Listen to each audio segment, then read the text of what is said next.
Hey everyone, I want to welcome you guys to the first episode of the Brothers of Broad Street podcast. I'm here with Bryce Zellick. My name's Jim Croger, and we've been looking to do this for a long time, and we're excited to finally start it off. Let's see how it goes. I think it's gonna be a lot of fun, and yeah, Bryce and I talk sports. We've been talking sports for years now, and to come together and do this, we're really hyped about it, and hopefully you guys enjoy it as well as us, as much as us.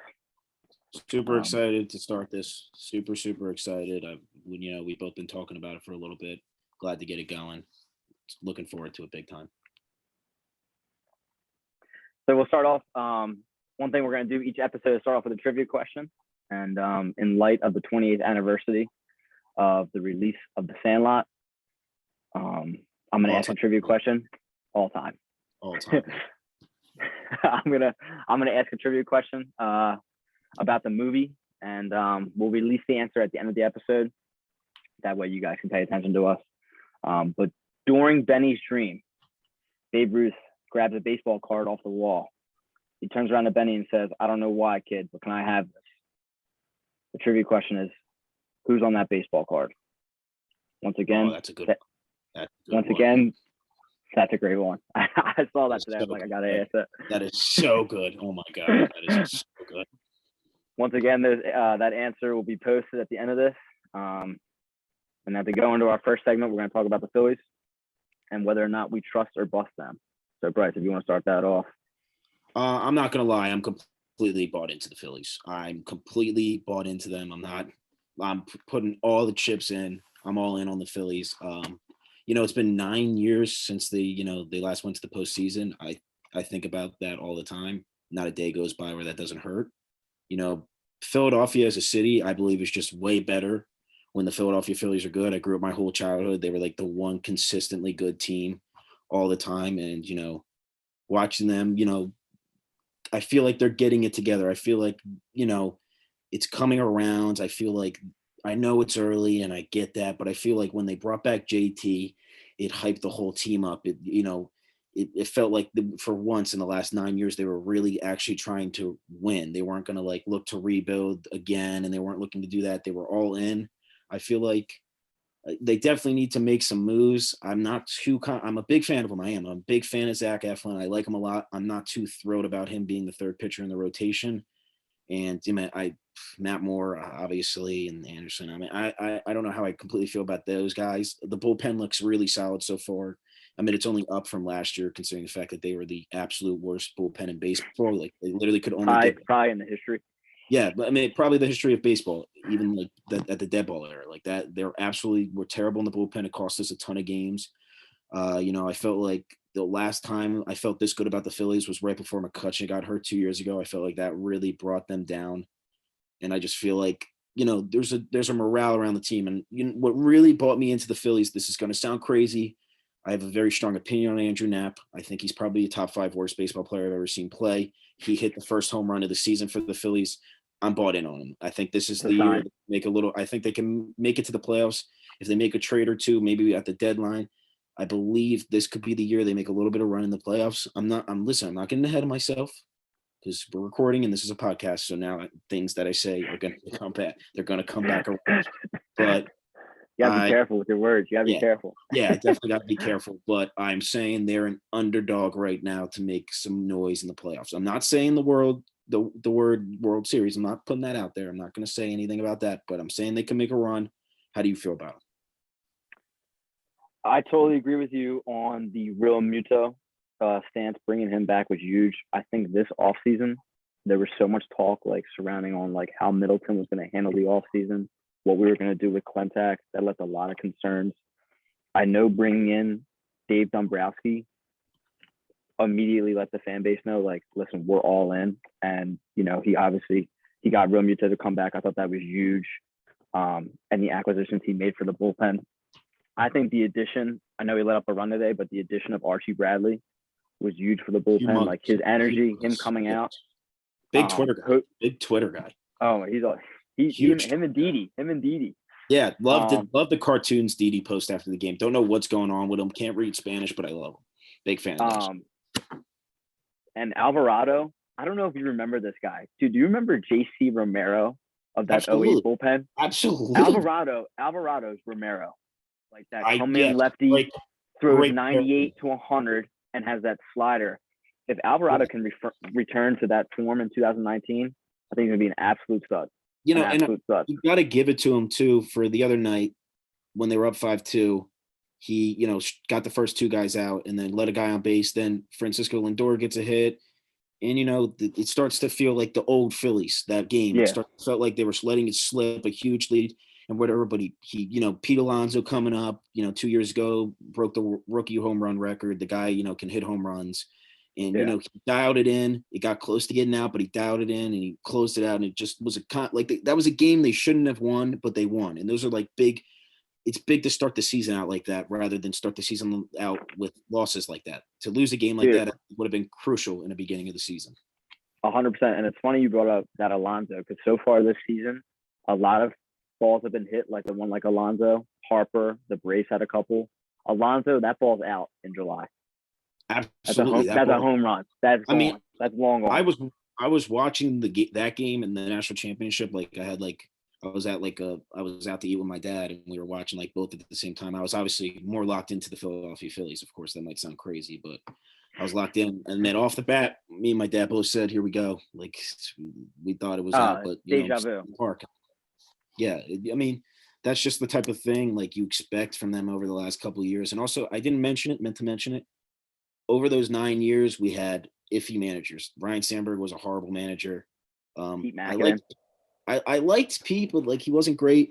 Joe Girardi is a great coach. I know that. I think he changes everything. I think he can coach Harper well and other guys around. I mean he's a winner. He's literally a winner. He wins, and that's huge for the team. Like when you get a guy like that, just based off of reputation, and I think like that's similar to Dave Dombrowski.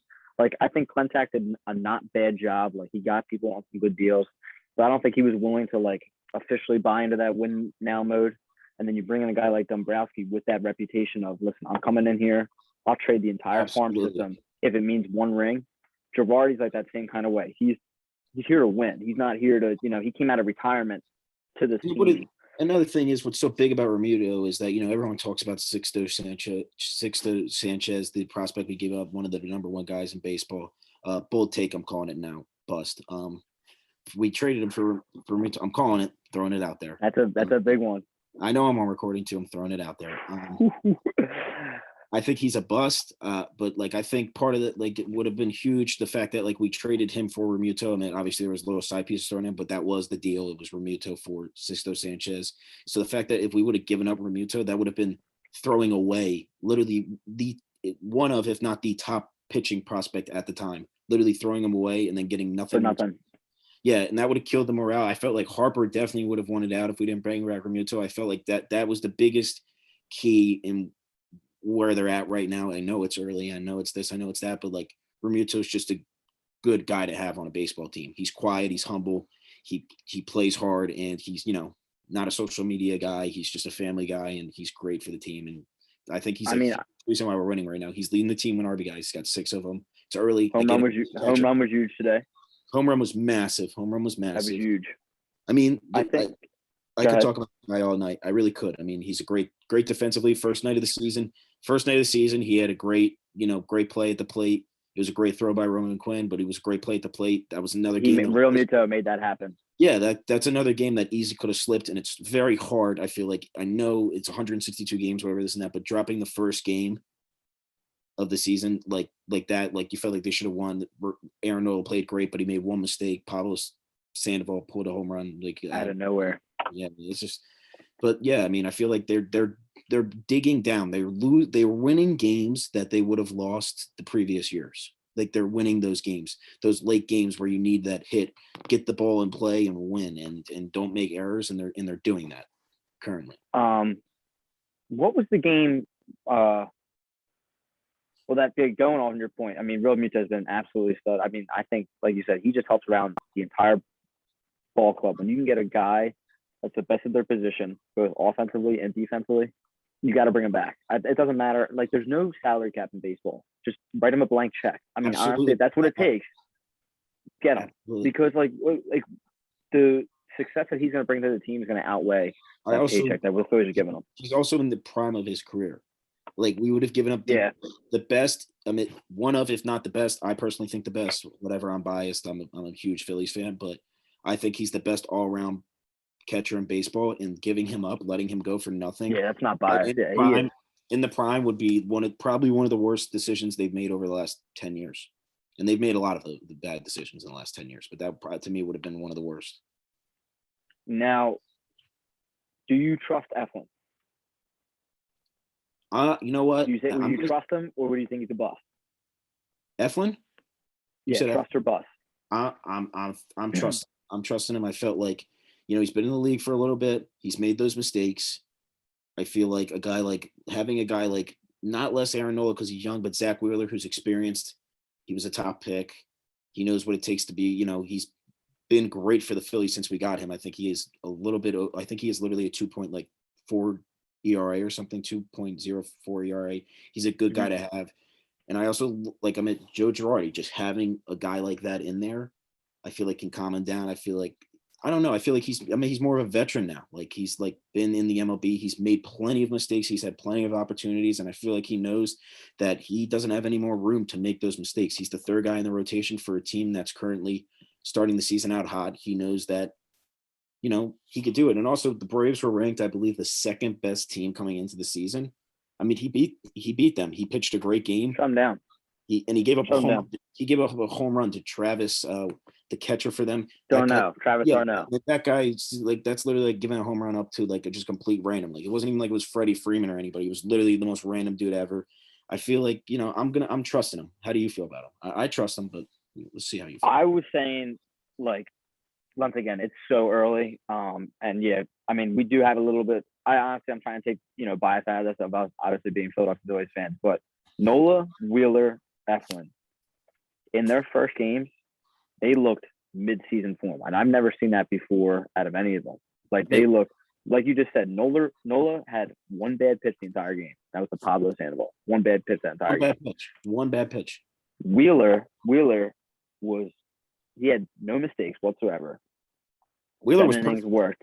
Yeah, he was perfect. Two RBIs. I mean, he had more hits than he gave up. Hits. I mean, that doesn't happen. A performance like that is that. I know he's not going to come out and do that every single time. Yeah, but he was looking good. I mean, Eflin was. What happened? I mean, he could. Why? Let's not get it like he could do that.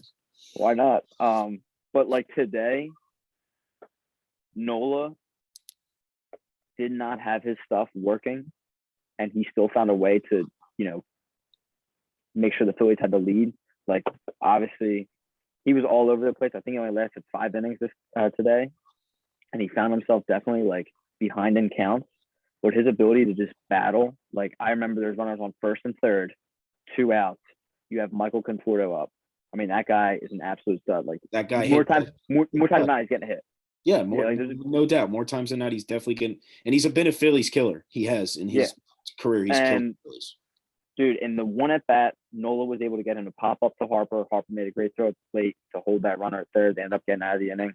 And I think the 2 innings later, in his last inning, the bases were loaded. He had Conforto up again, and he got Conforto to go down on strikes. So, I think Nola, his ability to battle, that's huge because, Sure. I think he's changes. Go ahead. I think he's especially since, we've obviously watched Nola his whole entire career, and he's been, he had that Cy Young type season 2 years ago, and he had a bad year for sure last year. So, he knows this year is a big year. He wants to be considered. He definitely wants to be in that Cy Young race. I definitely don't think he could probably ever win the award. I think he has the ability, but I don't think he's going to ever win it. Yeah.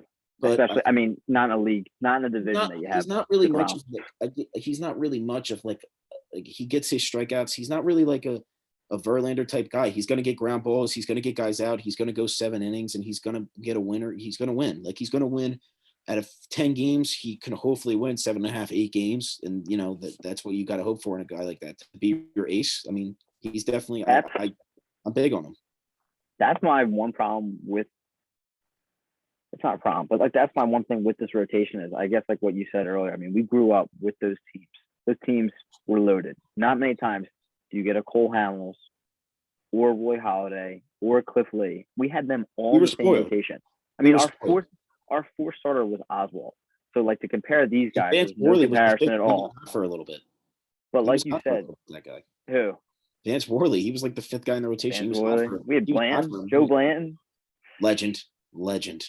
But like I think like we're trying to compare, and like you said, Nola is not like he doesn't pose as like that dominant pitcher like that gonna come in, you're getting a win. He's not that Scherzer. But No, let me tell you something. Like you ask he's around the definitely league, not. like Yeah. the top hitters say they struggle against Nola, and it's just like his changeup of pitches and how he works the counts and stuff like that. And I'm excited. I think he'll have a good year. Like you said, he's pissed that. I mean, it was his start that they lost, and they missed the playoffs. It's crazy to think about, but it was less than 2 years ago. That guy was in most people's book, a top 3 to 5 pitcher in the MLB.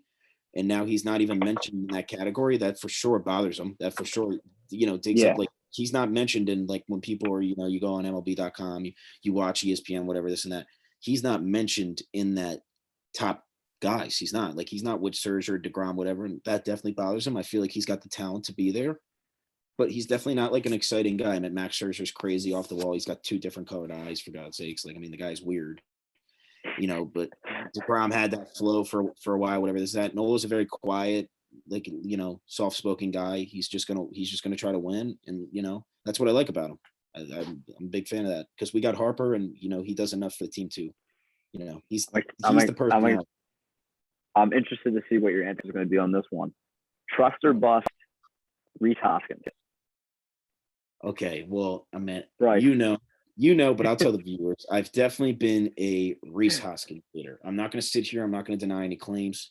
I own up to what I say. I'm definitely not a huge fan of him. But he's come out this season and he's impressed me. Like, and a big moment I can say is, yes, he had a home run today, but that wasn't the big moment to me. They were up 1-0, bases loaded. He was down, I'm pretty sure, in the count, 1 ball, 2 strikes. And he was able to, fight off a pitch and put it in play. And he was able to score 2 runners there off a broken bat single. That's huge. That is something that in the last couple of years he's missed out on. That's something that like, he has not been a very clutch guy over the last couple of years. And to start the season off, he's the highest Philly. His batting average is currently over 400. It's 417. Yeah. I get it. It's early, but he killed the Mets this series. So he had 8 hits this series. 8. Yeah. Which is insane. That's in 2 games. That's insane. That's like they're not even getting him out. I don't know where I stand currently. I don't. Now that's what I say. Do you trust this, or do you think it's going to be a bust like he was like a couple years ago with that 16 home runs in a row? Yeah, I mean, he's definitely never getting to that again. Like, he's not. No. He kind of. That reminded me of that Dominic Brown phase in like 2012, where like he was like, we thought he was Dom Brown. We thought he was Mickey Mantle, and then he was out of the league like in the next year. Yeah. So I don't want to. I mean, like, this is honestly a tough one for me. I'm gonna say bust. I'm sorry. I like him a lot. I do. I like him a lot. I like how he started off the season. I like that. His batting change definitely seems good, but I know what happens when he struggles, and when he struggles, it's bad, man. Like, he's down bad. Yeah, I've seen him go. He goes into a swamp. Yeah, I've seen him go 4 or 5 games without getting hits, and like the reason why I really am hard on Rhys, honestly, is like, I mean, he doesn't step up in clutch situations, and to start the season, he has so far. It's early, but I think it's hard. I mean, if you look where he's positioned in the lineup, he's a 2-hole.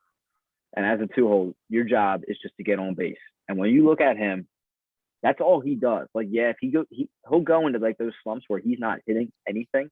Like, he's not even fouling balls off when he's stepping up in the plate. He's just swinging and missing. Yeah. But he still finds a way to get on base. And like in that first at bat today, that home run was a shot. I definitely could feel whatever. Yeah, and he went down and got that. That was not an easy pitch to hit. He went down and got it, and dude, he was down 1-2 in that count. That's what he worked it back to 3-2 and was able to drive that opposite field. That's one thing I've really noticed, because over the last, I think he's been in the MLB for like, I want to say 3 years now, at least called up for like 2.5, 3 years. It's probably got to be closer to 5. 4, yeah, maybe. 5. Yeah, probably 3. 4, yeah, probably 4 4. or I mean, 5. Yeah. he had like half a season. So Yeah, he came up with the yeah, yeah. he came up late, but I want to say, like, I mean, his fielding has definitely gotten way better. He had a couple picks, Boom throw a couple low ones in there to get the runner out. He picked it good. Talking about chemistry, do you think this guy, like, because we obviously, if we want to make any run of playoffs, I think you got to get another pitcher, you got to get another starter, you got to get a center fielder. I think the Now center field spot right now. We got to Double in the minors. Oh, dude. Oh, Duval, I forgot about him. And Kingery, you never know. If those No, guys I never start, want to. I never want to see Kingery on the baseball field again. I think he'll get his chance because they gave him his money. And I think that it's only a matter of time until O'Doul gets brought up because Roman Quinn, it looks like he's trying to walk every single time he gets up the plate. I think he just wants to get a walk. Roman Quinn is like, it's unbelievable that you can be like, you can run like a 4, like 240, but you can't steal base. It's like, he stole today. I know he stole, but he's definitely like over the years, like, I don't know. I don't think he's great. I don't know if he's a great base. Like, he's definitely not that today. He's a good guy to have on your bench. He's a great guy to have on the bench. Like, I would not mind if they kept him around, but yeah, he definitely can't hit. Like, I mean, obviously, if it's a late game situation and Reese Hoskins is on second and you need to tie the game, that's a perfect guy to have on the bench. He needs to primarily be. Literally, he could be Gerard Dyson. That guy had like a 20-year MLB career just because he was fast. He could do that. He could literally do that. I think, yeah, like you said, I mean, Roman Quinn, like when people talk about his feet and stuff like that, you don't see him steal as much, but I actually just heard a crazy stat today. He has stolen 22 consecutive bases without getting picked off. Oh, dude, you just let that out in the air. Oh. He is stealing and they're not throwing him out. Wow. The last Phillies player to do that, Chase Utley in 2010, stole 21 bases in a row. I personally think on this podcast we can refer to a couple of people as the GOAT. Chase Utley. We're not even gonna say his name the rest of the time. Yeah, like if you say Utley, GOAT has to immediately undisputed, follow. The undisputed GOAT. Undisputed. Yeah, you have to follow it with GOAT immediately. That guy's a legend. He's a Hall of Famer, by the way. I want to put that out there. He's a Hall of Famer. I don't think when it's a shame injuries, but you take his prime, like that year that he was supposed to win the MVP. What was that? Was that 2008, 2007? Maybe 7 through 9, one of those years, like one of those 3 years. Because there was one we had. When was the year Rollins won? 2007. Rollins won the year before the World Series. Yeah, 7. He won. Howard won in 2005. Yeah, Howard won in 2005. Rollins won 2007, right? Yes, or was it flip flop? No, positive. Rollins won the year before the World Series. Okay, yeah. And Howard won in like 2005. Yeah. That 2006 year, Utley should have won that. Like he was in the running. Sure. We were gonna have 3 back to back. The thing is with Chase Utley is he's not an exciting person. Not like playing wise, he's awesome, but he's got not no flair. Yeah, he's got no flair. He has no personality at all. Like I never even like heard that guy like smile in an interview or anything like that. So like, I mean, he just wasn't crazy like that. But I definitely think, I mean, obviously he's a very hated player for what happened in that series with the Mets where he broke that Miguel Tejada. Yeah, honestly, I don't see anything wrong with that. He was just aggressively sliding. He missed the base by a little bit. Felt like it was a clean slide. He blatantly missed the base. Yeah, like, I mean, honestly, he just lost track of the base. Tried to get in there. Actually, he was real safe on that play. People don't realize that. Was he actually? Yeah, Tejada missed the bag. It was crazy. Well, I mean, he did break his leg. Yeah, obviously, you didn't see it. And I don't think he like ever played after that. I gotta be honest. If someone would tackle me like that and broke my leg, I wouldn't be worried about getting out. Yeah, I mean, his priorities weren't set. He didn't hit the bag. Dude, this is and then we'll finish off the bullpen. Honestly, it's still very early. But like you said, the other day you felt like in the air, like, oh, we're gonna blow this one. Well, yeah. There was the game when we were down, when we were losing, and the bullpen just kept us in it, and we just came back and won. Was that the F1 game? Yeah, right. That was the F1. Yeah, the F1 game we were down, right? Yeah, we were down 4-2. No. That was the DeGrom game. We were down 4-2 and we came back and won in the 8th. Yeah, F1. Matt Moore F1. got No, pulled. Matt Matt Moore. Moore got pulled in like the fourth or fifth inning. I forget which one it was, Yeah, but yeah, yeah. yeah, So that he was game, about as bad as yeah, I thought he would be. So that game for that bullpen to come in and dude, I don't know who this guy is. Who is Kinsler? yeah, I was gonna say the same thing. Don't know. Who? Supposedly he was a stud back in like 2015, but I saw that Dombrowski brought him over. is that the guy that there's a guy on the Phillies right now. I don't know his name. He's the relief pitcher. He's the guy that he has 3 wins right now. I don't know who that is. C. Brogdon. Dude, Connor Brogdon. Connor Brogdon's good. 26 years old. 26 years old. He's 6'6". Big dude right there. He currently has 3 wins. He's 3 wins right now, which is Guess insane. Guess what his average was for a fastball last year? Average. Last year, what, like 87, I'm going to say? 97 miles per hour. Oh. Dude, damn. This guy throws heat. Yeah, I mean, and that's something good. that we were. Dude, you can't have guys like, I mean, they've had good careers, but like when you get a guy like, I'm just going off of, memory, like Tommy Hunter coming in, like those aren't like overpowering guys. When I think of bullpen, you got to get people that are going to come in. Tommy Hunter was like the equivalent of the fans don't know who he is. Go down one. Yeah, like you that's can't. The equivalent of putting Pat Ruane, but like in a baseball game to like throw to somebody. Like you just don't you don't want to win the game. Shout out Pat Ruane. My bad there. I can't wait.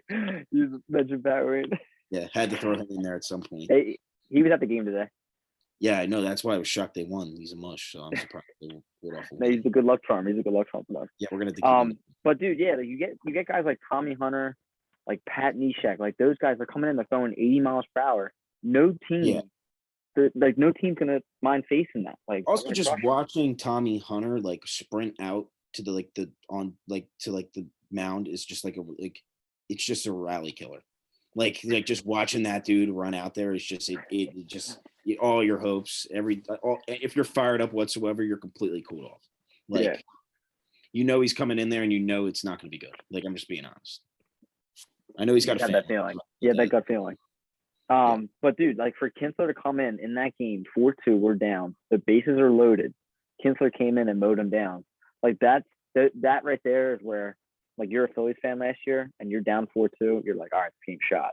Or like even in the, I think it was like the second game, we were up like 4-1 or whatever, and Neris let a couple people on, and you're like, you know what? Here it comes again. We're gonna blow it, and then they would just lock down and get it. The reason why I think it's different is that big key. There's been, I can count 2 to 3 times at least this season where I felt like the Phillies were gonna let it go. They were going to lose a game that they had in the bag, and they didn't. They dialed it in. Yeah. Their pitching stepped up.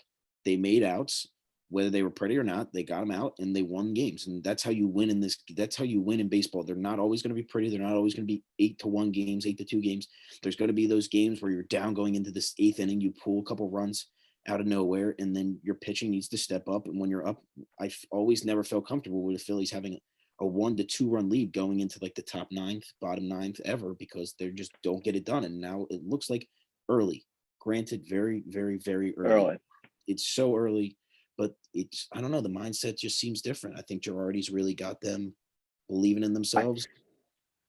I think when you get a couple new guys in the bullpen, and then like even last year, you saw the offense, other than that 8-hole with the center fielder, that offense is loaded. Like any one of those guys are interchangeable.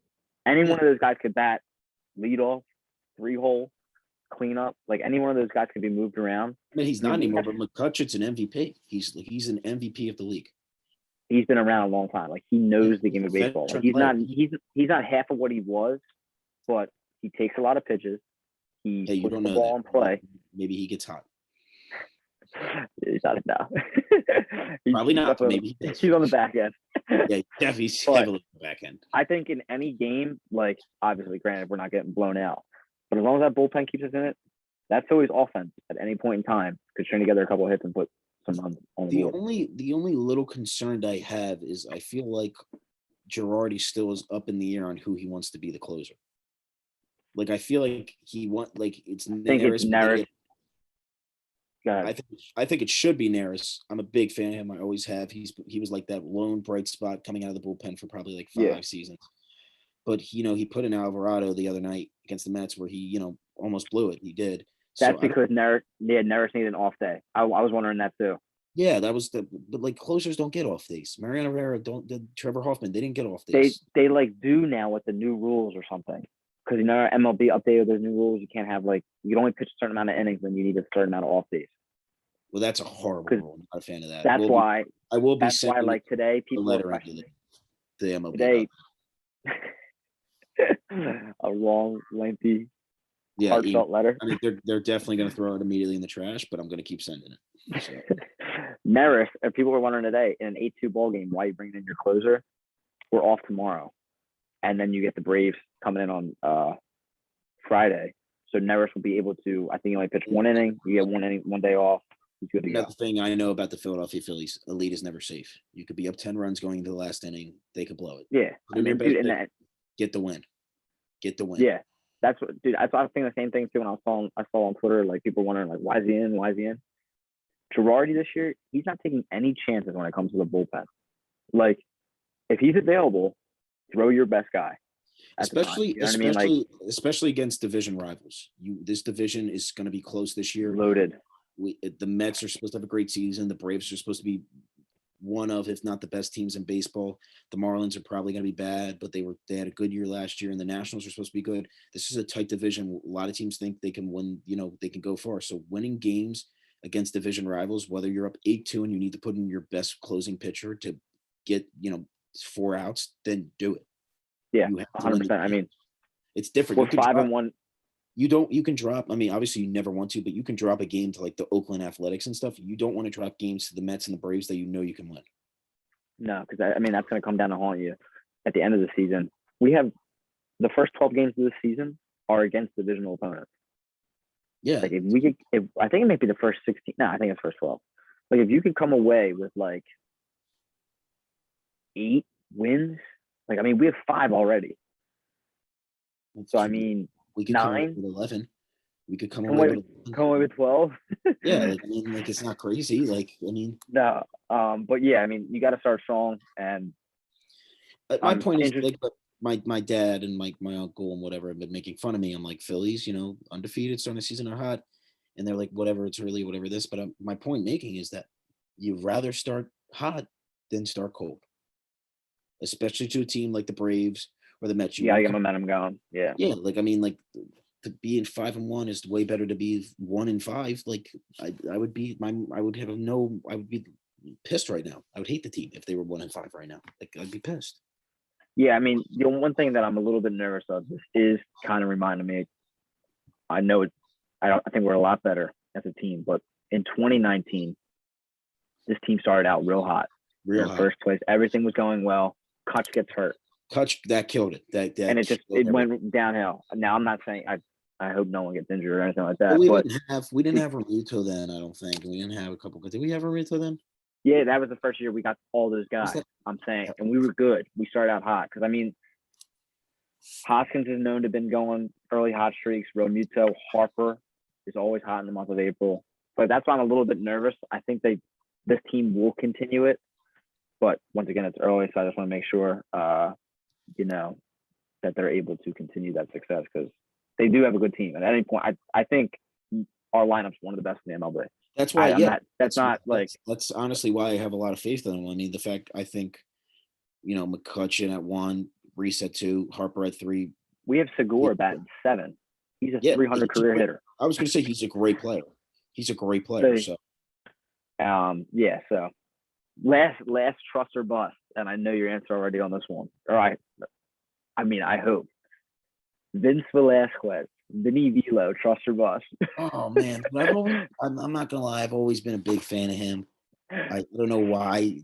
I'm heartless. I'm pretty ruthless when it comes to when I don't like a player. But for some odd reason, he's been like a soft spot person to me. I've just always liked. You've been emotionally attached. Yeah, I don't know why. Because we got that he was like the littlest part of that trade, and then he ended up being like the only player that actually we traded for a number 1 overall pick, and he never played baseball. That's classic Phillies move. But yeah, no, I'm gonna root for him. I want him to be good, but I'm completely out on him. He's a complete bust. Yeah. It's funny you brought up that trade. Do you know who we traded Vince Velasquez, or who we traded to get back Vince Velasquez and a couple other people. Like you remember? Who we traded? Like we Who did it? So yeah, Oh, in the that's his trade money. that we This is easy. Ken Giles, Ken Giles, dude, I totally forgot about him. best closer in baseball. Like he was best closer in baseball. Oh, he was beast. Yeah, and then he ended up being terrible too. That was one of those trades where like both teams could have made out like bandits, and both teams just got screwed because both the players. I think he did well with the Astros. That after the trade deadline that year, he punched himself in the face. I don't know if you ever saw that. They won the World Series that year, the Astros, right? I don't think so. No, they went to the World Series. Yeah, he punched himself in the face. That's a classic clip. Got to look that up. He actually literally punched himself in the face. Check that out. He got pulled, just started nailing himself in the face. So he was kind of crazy. I think they got rid of him after that. But yeah, the guy just punched himself directly in the face after he like blew a game. It was classic. It's a for all time. Yeah, I mean, I haven't heard about him in a little bit, but I think he's out of the MLB. Velasquez has so much potential, but whenever you have a flat fastball in the MLB, it doesn't matter how hard you throw, you're gonna get rocked. Yeah, he kind of just like he's just straight up like I'm gonna pitch a 99-mile-per-hour fastball. I'm gonna try to pitch it down the middle, but it might hit you or like hit like a fan in the fence. Yeah, we can't have that on this team anymore. Like if we want to really be legit, we got to get rid of a guy like that. I'm a fan of him. He's gonna come in if we still have him. He's gonna come in games that we're getting blown out, or we're blowing the other team out. You know, it's I like him too, like you said, but if we're getting crushed, he's coming in to eat innings. No, like you know what I'm saying? We're not using our guys. Like I'm a fan, like I am, like I root for him. Like if he's listening, which I assume he is, because this is going to be a big podcast. That's how I'm like nervous to like talk about these guys because you know, like when they come on. Reese is going to come to my door and like kick my ass, but no, like I don't want them looking for us. Vince, if you're listening, I am a big fan of you, but like just like take your talent to like Colorado or something.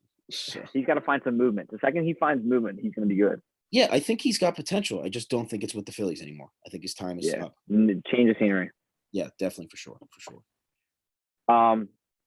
Last question before we go on to our next segment, because I was watching the game today and I saw this person on like one of the highlight reels.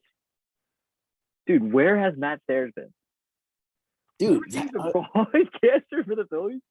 Dude, I don't know why he's not like talk about an all-time guy that just fires you up when you see him.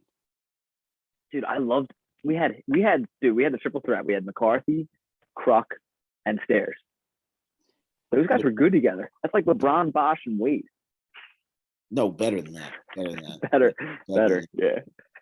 Chris Bosh was a liability for a little bit of those years. Just putting that out there.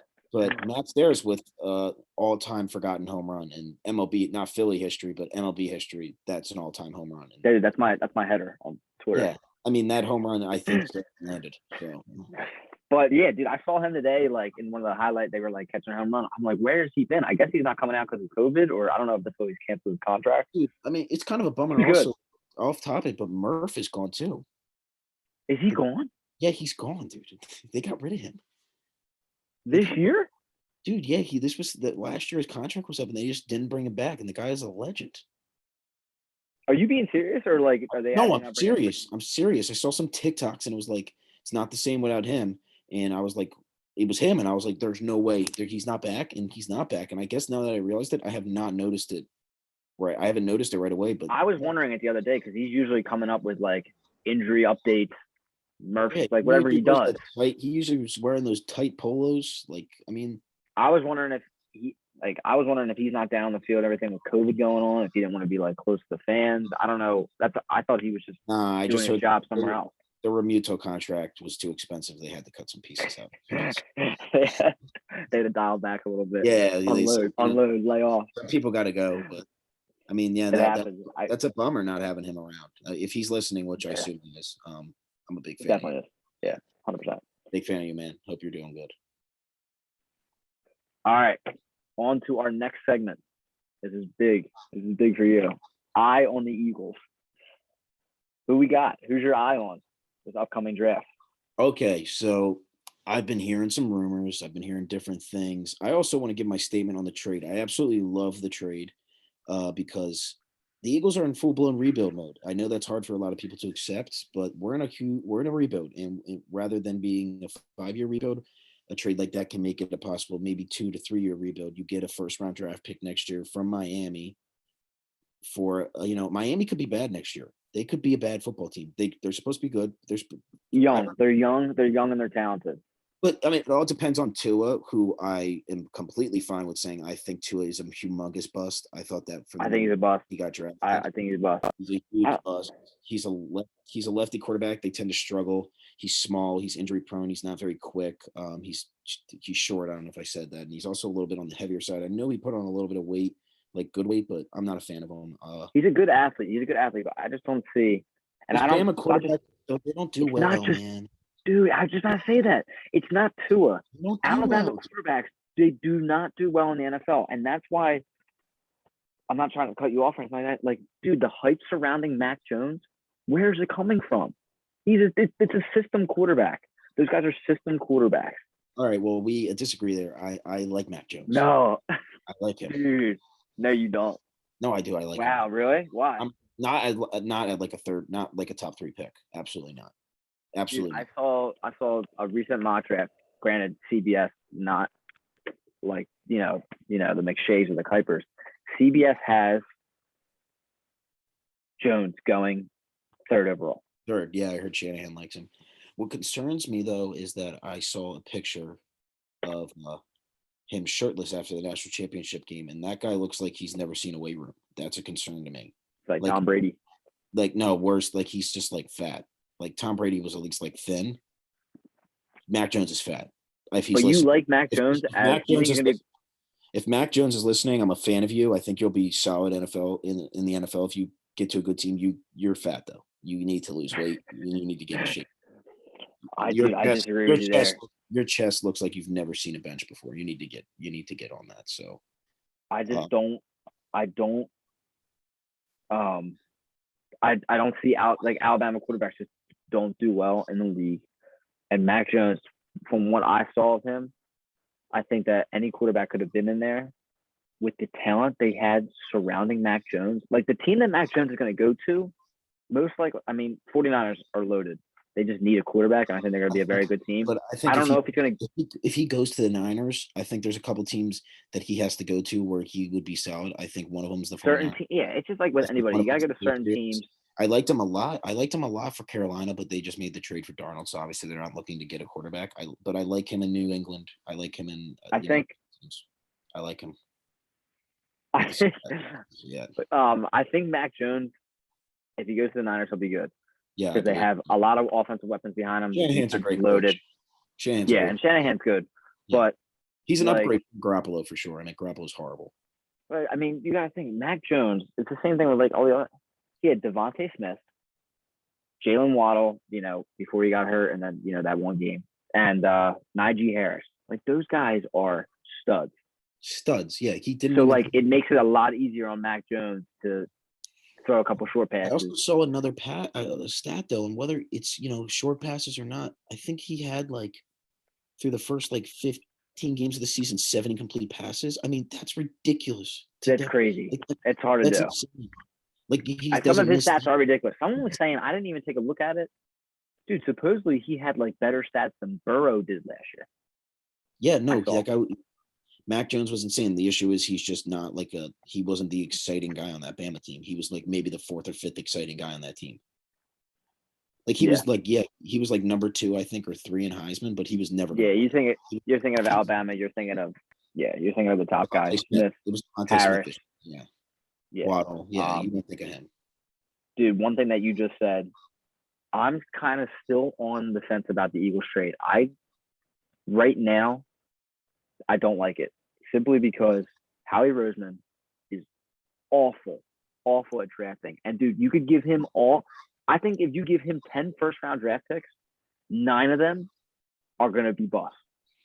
Okay, that's serious. But one thing is a blind squirrel always finds his nut. I believe this is the year he's going to find it. But how I also exactly. That's why you say it. That's why you say it. Me personally, I think the Eagles have no idea what they want to do. Yes, I think in the long term, if there was any other general manager, I would love the trade. I'm nervous about the trade because Howie's he's terrible at picking players, terrible at scouting talent. Last year, everyone and their mothers knew Justin Jefferson was that pick. Yeah, absolutely. I hated Like Rager. I you hated the knew, Rager yeah, pick. you know that's the pick.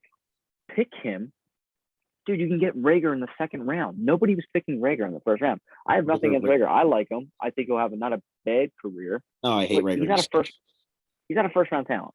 No, he's not. Jefferson. The guy had like 500 yards every season of his career in college. Like you should be. Yeah, like I go off of like obviously talent comes from everywhere, but I go off of like Justin Jefferson had to play talent at LSU. He was facing the best of the best. Rager is not facing the best of the best at TCU. He scored 3 touchdowns in like the game before the national championship in the first half. I mean, yeah. The guy's a stud. The guy was a stud. So like that's a perfect example of why I disagree with the move, because I feel like I don't get now there's more room. I feel like there's more room for error now. I heard a rumor. I don't know if you heard this. I heard the Eagles were trying to get Zach Wilson. Dude, I heard like that. that's three quarterbacks in less than 3 years. Calling it now. I want to put it out there for the world to hear. Zach Wilson will be an absolute bust. His game, dude. I agree with you on that. The BYU wasn't even ranked coming into this year. The reason why I know that is because they played Army, and I might have bet Army that game and got blown out. Still not a fan of him because of that. And dude, everyone's comparing Patrick. Everyone's comparing him to Patrick Mahomes. Yeah, I'm still salty about that bet like 5 weeks ago. All right, like 7 months ago. Screw you, Zach Wilson. Not cool. But dude, the first time I've heard of Zach Wilson was the other day when he had that insane throw at the pro day. That was the first time I've heard of him. Like obviously, but like that was the first time I've seen him. You've been under a rock. I'm saying like that was like the first time. Like, but other than that, like he made that one throw, and now he's getting drafted number 2. Like me personally, I also want to say that a pro day is the most overrated thing in the world. Yeah, anybody could do well at them. There's no pressure.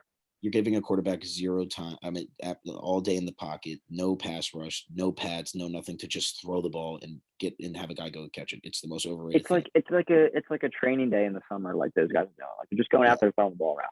Yeah, like I when it comes to a quarterback, it's like just to me, like what makes me more impressed is the guys that don't make hit the gimmies. Like, Mac Jones is whatever. He's not exciting, but he hits the gimmies. Like those 10-yard passes that have to be complete. You got to get a first down. He hits the guy in the chest. Yeah, but that's Jimmy. Like if the 49ers draft Mac Jones, they're drafting what they already have in that quarterback room. I think Jimmy Garoppolo is that guy. You're not wrong. You could not be wrong. Is that a bad comparison? No, that's not bad. Like I think that's Jimmy's that same way. Jimmy's not going to throw deep over your head or anything like that. Same thing with Mac Jones. And I think that they're probably – I think a trade's definitely in the works. It's crazy to me that the Niners are literally a quarterback away. Like they're literally just a top 15 quarterback away from being a really good football team. If Garoppolo didn't miss that throw in the Super Bowl to Sanders. They win the Super Bowl. Yeah, Win. They're winning the Super Bowl. But Garoppolo doesn't make that throw because he's horrible. Sorry, Jimmy. You're listening, but you're horrible. Just to go back to, I heard the Eagles want to try to get Zach Wilson. I never heard of that. That's why they moved back, because they found out that they couldn't get him. I would have been I would have been literally so against that. I would have been pissed. First reaction: do you think the Eagles are building around Hurts? Yes or no? No, absolutely not. No. I feel that's what I'm saying. I feel bad for Hurts because, sorry to interrupt you, but you didn't feel bad for Wentz. I hate Wentz. Feel bad for Wentz. I hate Wentz. Dude, I hate him see, so now much. everyone, it's so funny how the narrative changes. When Wentz had absolutely no support whatsoever, everyone said it was Wentz's fault. Now they see before the season even starts, Hurts has no help, and they're like, we got to get him help. We got to get him help. He's got to be the guy. Everyone's like, are you kidding me? Wentz is just the same thing. Hurts is literally the perfect guy to have when you want a team to not do well. Like he's set up for complete failure, and he's going to fail. Like I like him a lot. I feel bad. It's a bad situation. I really like him. I know I've heard multiple stories. He's first guy in, last guy out. He lifts after every game. He does this. He does this. I like everything about him. He's a beast in college. I like everything about him when it comes to the person. I hate about everything about him when it comes to the football player. He's not an NFL player. He's just not. His arm isn't there. And how I saw it is that, yes, he came out the first 2 games. He beat the Saints. He beat whatever team he played after that. But I told everybody, I said, it's only a matter of time until a defense figures that out. And the Dallas Cowboys, who had the worst defense in the league possibly last year, figured him out. And he threw for like 90 yards. He had like that one big play to Deshaun Jackson. And then that was done. Yeah. Throw after that.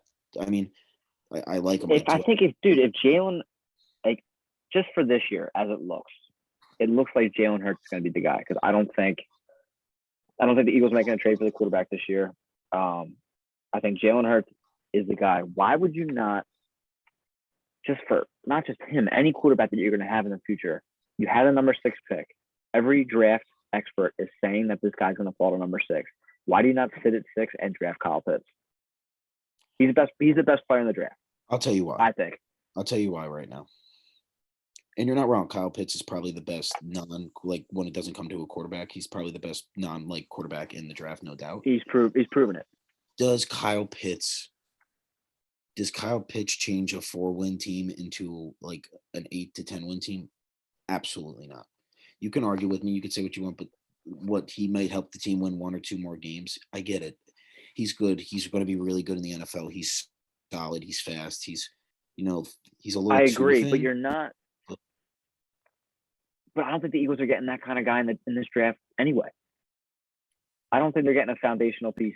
Okay, the reason why I love the trade to 12 is, the fact that, like, a perfect example, someone every year we talk about it. Every year this happens. There's a guy in the draft that's supposed to go top 5, falls out of that pick and ends up going like 8 or 10. Last year was Isaiah Simmons. He was supposed to be a top 5 pick. He fell to the Cardinals. Laramie Tunsil, he had that whole like weed vaping video or whatever he did, but he was the number 1 pick in the draft. He fell to like 13. To me, I think that player that's going to fall possibly in the draft this year is Micah Parsons. I think if we could somehow, some way snag him up at 12, that's such a good move. I want him. Yeah, he's. We have not had a good linebacker. I don't think ever. What, dude? What? Casey Matthews? Wait, didn't we just have Nate Gary, Pro Bowler? Yeah, the 49ers signed him. If there's any 49ers fans listening, you actually have the worst. And you signed Nate Sudfeld today. You have 2 of the worst NFL players on your roster right now. Just letting you know, 49ers. Dude, I agree with the Micah Parsons, but I don't think linebackers are going to go that early, no matter who it is. No, I mean, but then again, I agree with you. Like, if you're going to pick a person on defense, I mean, I think Surtain's a beast. I heard J.C. Horn out of South Carolina. Yeah. Well, I was going to say, we're projected to get Surtain at 12, which would also be a win. That's a win. If we get Horn, those are all wins. Those are all great picks. I like Horn. I like him because of his attitude. Also for way less money. Play. Think about that, though. For way less money, if you go back from 6 to 12, that's going to see. And those guys can learn. They can learn. Yeah, and they can learn from Slay. Like, Slay's obviously on the back end of his career, but he's not a bad defensive back. I mean, he's better than what we had. You know my stance on Darius Slay. You want him gone. I want him gone. I think I like him. I want to like him, but he just had a horrible season last year, considering the fact he played hurt. Yeah, I know, but he was hurt. Interference machine. Like, he literally. But dude, would you rather have him or would you rather have Rasul Douglas? Oh, dude, Rasul was my guy. Get out of here. I feel like that's why I like Slay. I feel like every single cornerback that leaves Philly goes on to have some kind of success. I mean, Darby was a Pro Bowler last year. Douglas played well with the Panthers. But, dude, I think if you're going to go defensive, Parsons would, like, change the defense. You know what I mean? I don't know. I mean, Surtain would too. I mean, he was locked down, but a lot of people disagree with me, but I'm very against taking a tight end wide receiver in the first round, just because their careers do not last very long. It's very rare a guy like a Julio Jones or something, they last 10 years. A lot of times people are stud for like 5 years and they're gone. When you draft a linebacker, an offensive lineman, or a defensive end, something of that caliber, they last 10 to 15 years. Yeah. They last. Here's where I don't think we're getting a wide receiver, like you just said. I think we're looking at that guy at LSU, not Chase, not Jamar Chase. Obviously, everyone's looking at him, but the other guy who had a good year. I don't know his name. I've watched some film on him. I forget. Yeah, but dude, and I heard that guy too. But that's the same thing, like in the NFL. Like your top corner, you don't take him at 12, obviously. Yeah, second round if he's there. Yeah, I mean, but one thing I am nervous about in this draft is, do we have the Cowboys and the Giants in front of us? In front of us, yeah. That you hate that. I saw on the latest mock draft,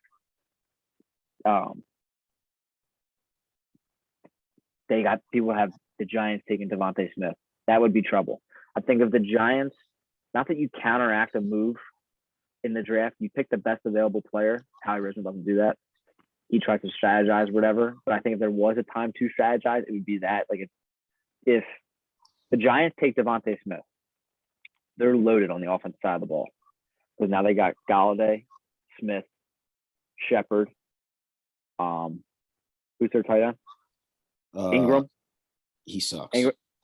He's good. Giants fans hate him. They do. Giants fans hate that guy. I know, but because he's always hurt. And then they got Saquon coming back. So like that offense. Plus they added a underrated guy who I always think is very underrated. The Booker. He was with the Raiders. He was with the Broncos in the beginning. He's a solid number 2. He can find the end zone. He's got bigger back. I am in fantasy. Wow, a couple years ago, he came up, got me like 2 dubs. Oh, if you had him in fantasy, you got to be a stud. Yeah, you never forget. You never forget that just pick you up when you're down in fantasy. Also, shout out Jamal Williams, won the championship because of that guy. So Gronk was my go-to. If the Giants select Devontae Smith, I think the Eagles have to take Surtain. Yeah, I mean, or Horn, whoever's there. Obviously, I mean, it's scary. Because you need somebody. You need because then dude, if they get Devontae Smith and you don't select a cornerback, who do you have lining up opposite side Galladay or Devontae Smith? Yeah, I mean, it's terrifying. Then when you face the Cowboys, who do you have lining up opposite of CeeDee Lamb, Amari Cooper, Michael Gallup? We're gonna get crushed. Good. Yeah, we're gonna get crushed. And I also want to bring up a point. It's a little off topic, but my off-season grades, the Giants got an A+. I think they had the best off-season. But they're quietly putting together a nice team. I'm a believer in Daniel Jones. I'm a believer. Nick Newton, if you're listening, I hate to admit it, your Giants are quietly putting together a good offseason. Yeah, no, they definitely did. I mean, they'll mess it up in the draft. I say this all the time. I said this back in the day when everyone was roasting the Giants for not taking Haskins, who I knew would be a bust. He turned out to be worse than a bust. Literally the worst. I don't even know what you could say about that guy.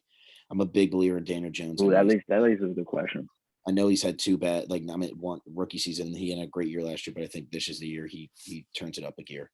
Turns it up a gear for sure this year. Yo, talking about Ohio State quarterbacks. I hate Ohio State. It's not going to be positive. I hate Ohio State. You like Fields? No, he's terrible. I like him. I'm calling it how it is. I mean, his release is unbelievably slow. He's definitely had some serious injuries in college that's the one thing that I think that's why I don't think people remember. This past year, I like Justin Fields more so than if I had to rank the quarterbacks, it'd be Lawrence. Well, no, Lawrence is dead last. He's awful. No, it'd be Lawrence. It'd be Fields. Then it would be Jones, Wilson, and then Trey Lance. But for some reason, everyone's got everyone higher than Fields.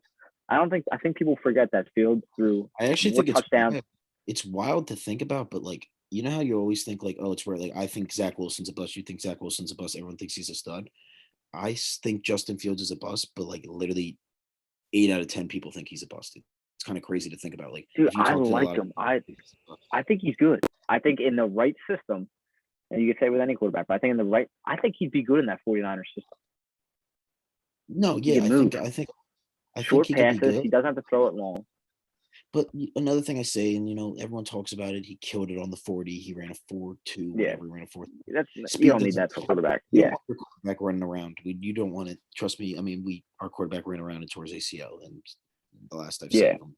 So I'm just you want your quarterback in the pocket, making easy. People are pulling out these, like you just said, the Zach Wilson, the Mac Jones, and Trey Lance. Dude, Trey Lance, I think he played 10 college career games. Okay, here we go. I'm ready for it. Now I'm ready. I'm going to get this out there right now. And everyone's going to disagree with me. Don't say it. People are going to hear this, whatever you say. If I have the number 1 pick in the draft, the first overall pick in the draft, I'm not calling anybody else. I'm only talking to this guy. I'm telling him right now I'm taking him. Is this dead serious? You're being dead serious right now. I on my mother. Dude, I'm there's taking no way. I am Stop. taking Trey Lance with the number 1 pick in the 2021 draft. I'm not even thinking about it. Trevor Lawrence. I'm not even if I'm Jacksonville's GM and they're like, I want to interview Trevor Lawrence. I'm literally saying we're not interviewing him. I'm drafting Trey Lance number 1. And they're like, but you can get him at 4 or 5. No, I want to take him at the number 1 pick. I want to make Three reasons why you're picking Trey Lance. Okay, 3 reasons why. 1, he's not talked about whatsoever. He was a small town school guy. He went to North Dakota State. Wentz. Don't mention his name in this group chat or in this podcast. I hate Wentz. He will win a Super Bowl with the Colts. But continue. All right, so not talked about. Okay, Overlooked. not talked about. Very, very, very overlooked. 2, he's got all the mechanics you want in a quarterback. He can move out of the pocket. That. He's got tools.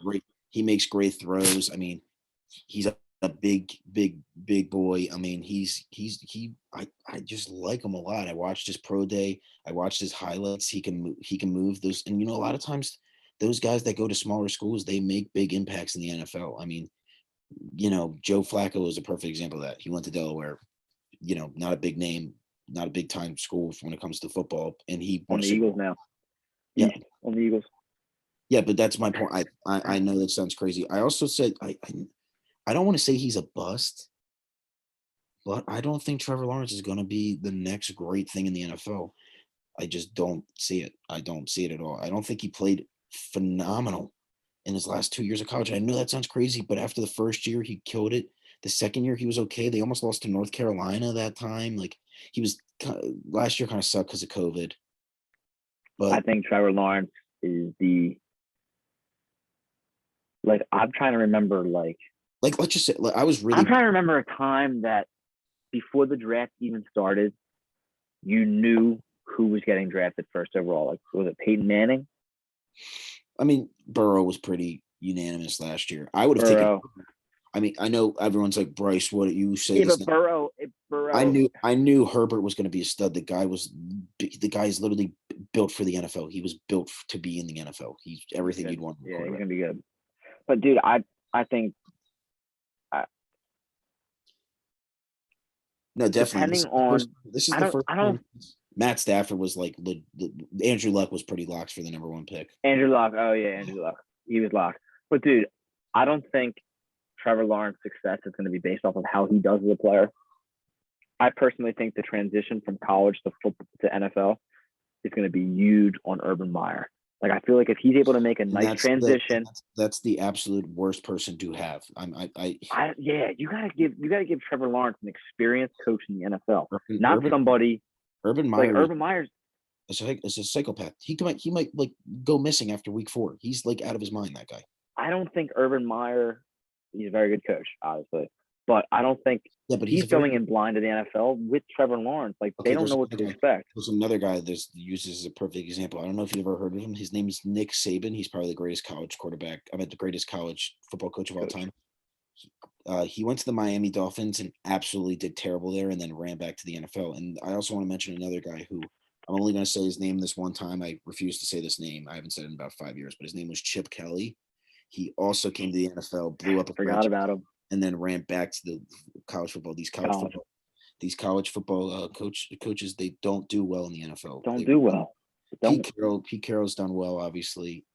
I think he's definitely overrated. I don't think he's done as great as people give him credit for. But these college coaches, they do not translate well. They don't. I think it helped that Pete Carroll has Russell Wilson. I think that definitely helps.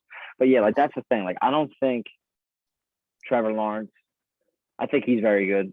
Obviously, I think he's the number 1 pick. Jimmy, you also got. I don't think that Urban Meyer and him are going to be a long connection. No, they're not going to like. One of them will not be a Jaguar in 2 years. 2 years. I was going to say 2 years. I think 3. 2 or 3 years. I could see a year, man. Call me crazy. I could see things really blowing up there. Urban Meyer.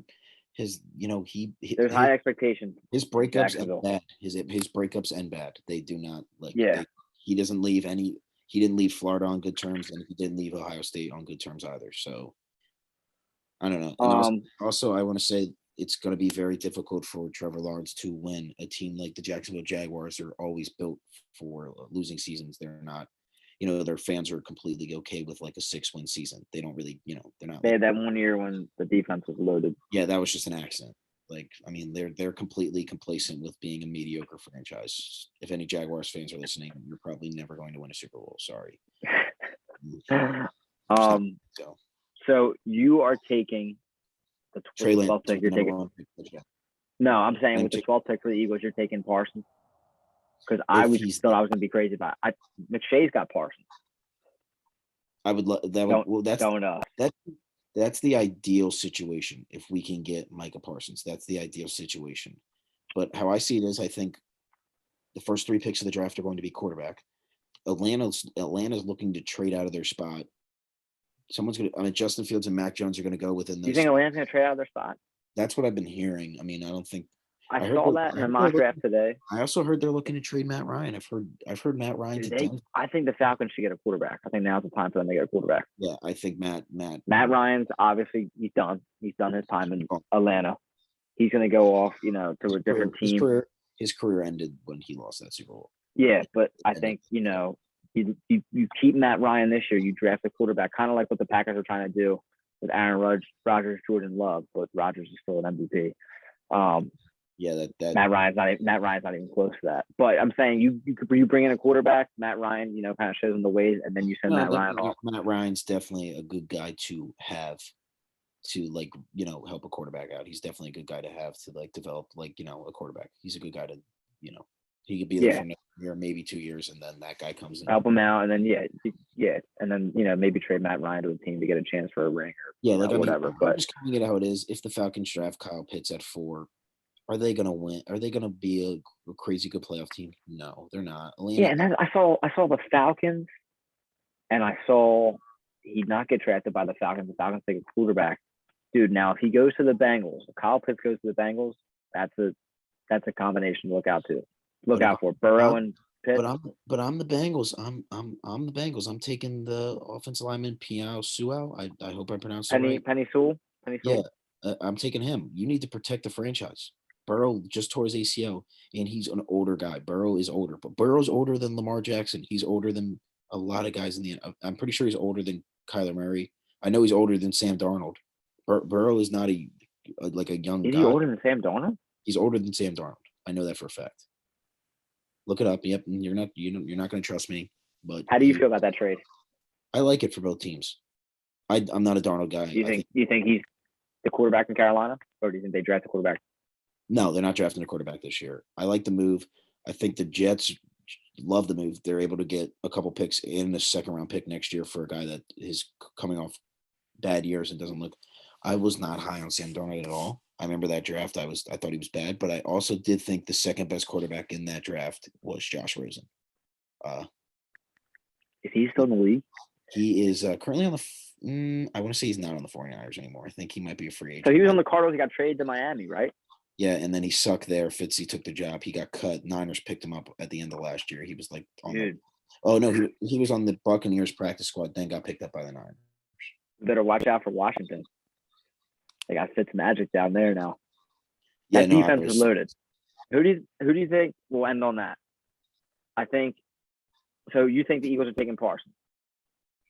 In best case scenario, worst case scenario, I think we could get hopefully Horn.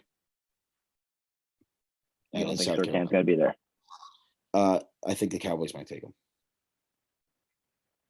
And that's what I saw. Surtain was ranked higher, but I saw the Cowboys taking Horn. And that's what I was wondering. I watched a highlight video of Horn and he was talking after it, and I loved his attitude. I think he'd fit well with us. And but Surtain has covered the best wide receivers in the SEC, and he's shut them down. I think his worst game this year, he let up 70 yards. No, I mean, if the Cowboys get him,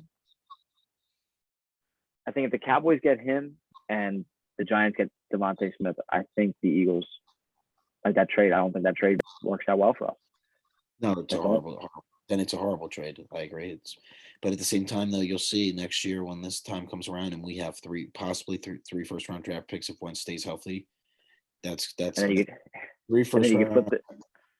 3 And first then you round get flip, draft picks in any draft is crazy, no matter where the spots are. That's a crazy thing to have. and then you flip those picks for Russell Wilson.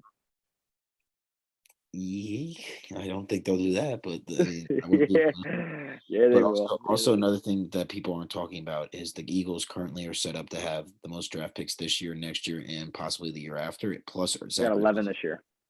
Zach Ertz hasn't been traded yet. The Eagles, Harry Roseman's managed to get the cap down to the negatives now to positive 6.4. Giving up Zach Ertz, I believe, will save us 9.45 million on the salary cap. We'll have like 11 million, and then next year we're intended to have $60 million going into next season, plus a couple first round draft picks. I mean, you got to have that's a bright spot. I love it, dude. I love the draft picks. I love the flexibility that we have now, but I have no faith in Howie Roseman whatsoever. I also want to hot take. I have faith in Howie Roseman.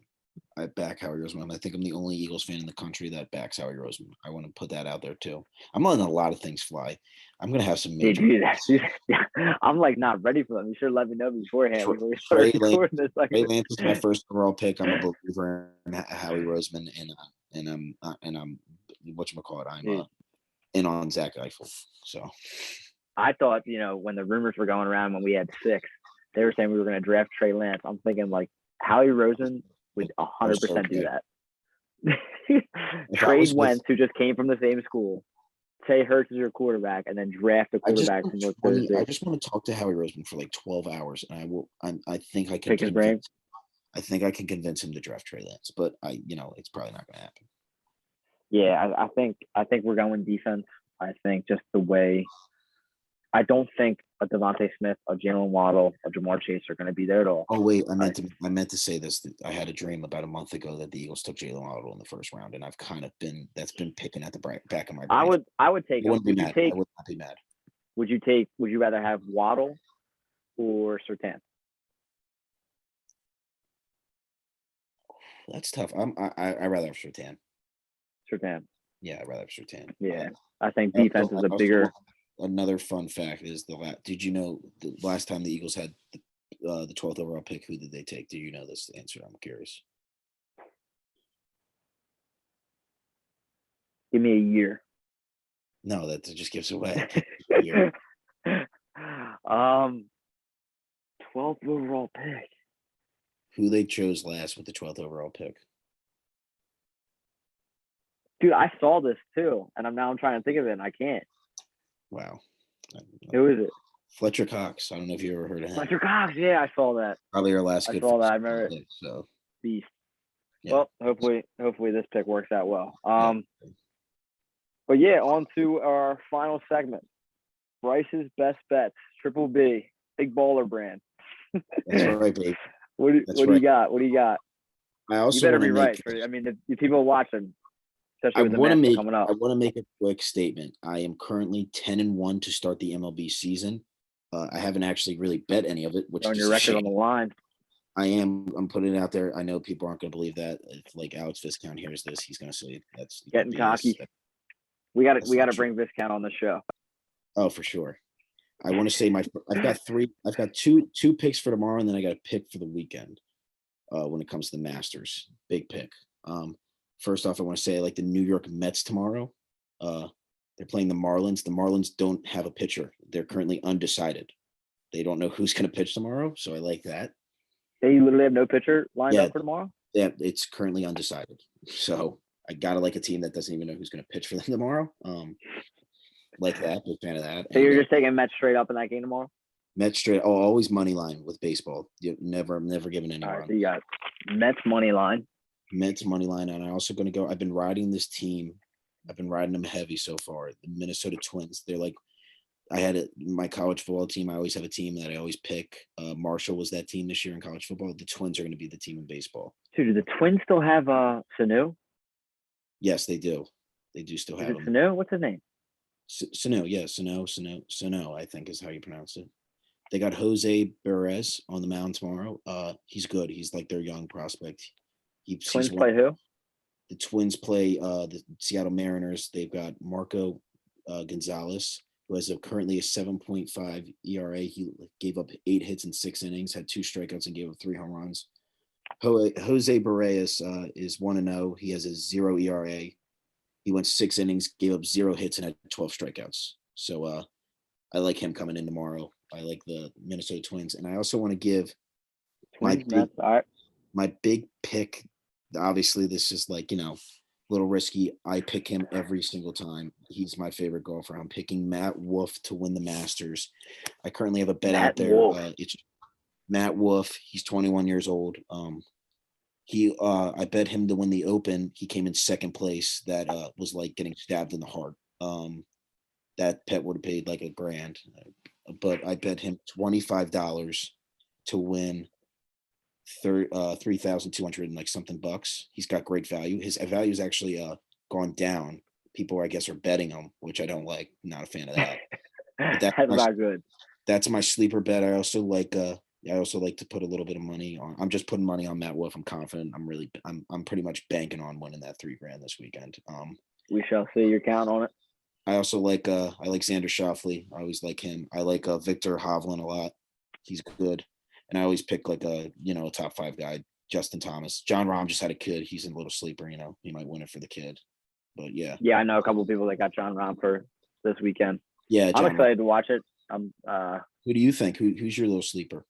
Anybody, I know you're not really into golf. I'm not into golf. Like this weekend is probably like the first time I'm gonna sit down and actually watch the Masters and like enjoy it. I gotta get into it. I want to tell the viewers real quick. Me and Jimmy actually golfed like a month ago, I would say. And he shot a 120 on 18 holes, and I shot an 88. So I just squeezed by a win there with Jim. I'm actually glad that you're telling the viewers this now, because it's only times we go out, I can only go up from there. That's rock bottom. So now I'm only going to improve. Now we keep going a couple of times, and I'm going to catch up to you soon. Yeah, I mean, I shot an 88. Jimmy shooting 120. I mean, you really can only play better.